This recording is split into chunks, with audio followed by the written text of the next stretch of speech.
এই যে পূর্ণ ঘনসংখ্যা কারণ দেখো প্রত্যেকটি দেখো তিনটে করে আছে, এই পাঁচ তিনটে আছে, এই পাঁচ তিনটে আছে, তাহলে এটা কি পূর্ণ ঘনসংখ্যা।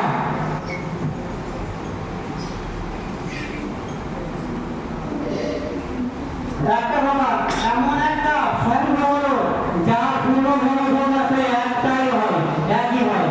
বলো, এমন একটা সংখ্যা হলো যার পূর্ণ ঘনসংখ্যা সে নিচে একটা, সেই সংখ্যাটা পূর্ণ ঘনসংখ্যা সে নিচে একটাই হয়।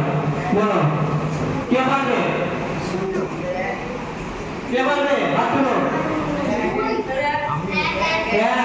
এক হচ্ছে এমন একটা সংখ্যা যাকে 3 বার গুণ করো, 4 বার গুণ করো, যাই গুণ করো সে একই হবে। বুঝলে?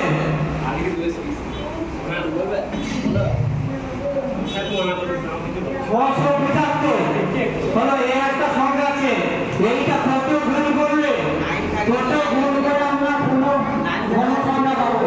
বলো, কে পারবে?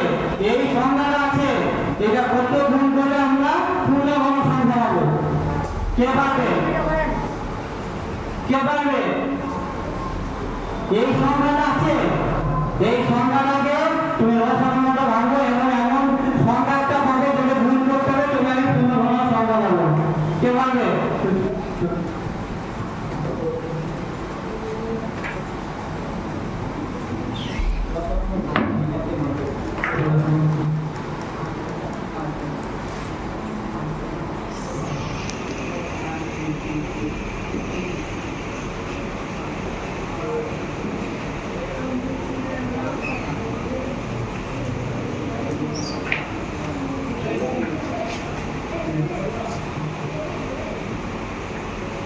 দেখো এইখানে, দেখো এইখানে এই 675 টাকা ভাঙলো, আর কটা পাচ্ছি না আমি?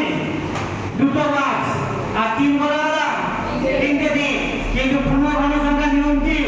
প্রত্যেকটি সংখ্যা বরাবর লাগবে তিনটে করে। দেখো একটা সংখ্যা কম আছে, কোন সংখ্যাটা কম? 5। তাহলে আমি এই সংখ্যাটাকে পূর্ণ ঘনসংখ্যা করতে গেলে আমি কি করতে হবে? কয়টা গুণ করতে হবে? 5 দিয়ে। বুঝতে পারো সবাই? কয়টা গুণ করতে হবে? তাহলে পূর্ণ ঘনসংখ্যা হতে গেলে প্রত্যেকটি সংখ্যা কত গুণ করতে 3 বার থাকতে হবে, প্রত্যেকটি সংখ্যা 3 বার করে থাকতে হবে। বুঝতে পারলে?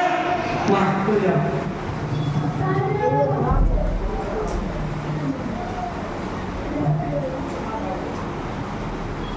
এই 7,000 আছে, 7,000 এমন একটা সংখ্যা যে সংখ্যাটা বলছি যে কত ভাগ করে আমরা পূর্ণ ঘনসংখ্যা পাবো। এমন একটা সংখ্যাকে ভাগ করতে হবে, সেটা আমি পূর্ণ ঘনসংখ্যা পাবো। কে পারবে বলো?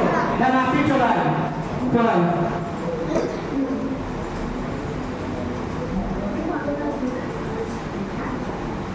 এই এমন একটা সংখ্যা যাকে একটা সংখ্যাকে ভাগ করে আমি পূর্ণ ঘনসংখ্যা পাবো, সেই সংখ্যাটা কত? দেখো কোশ্চেন আছে,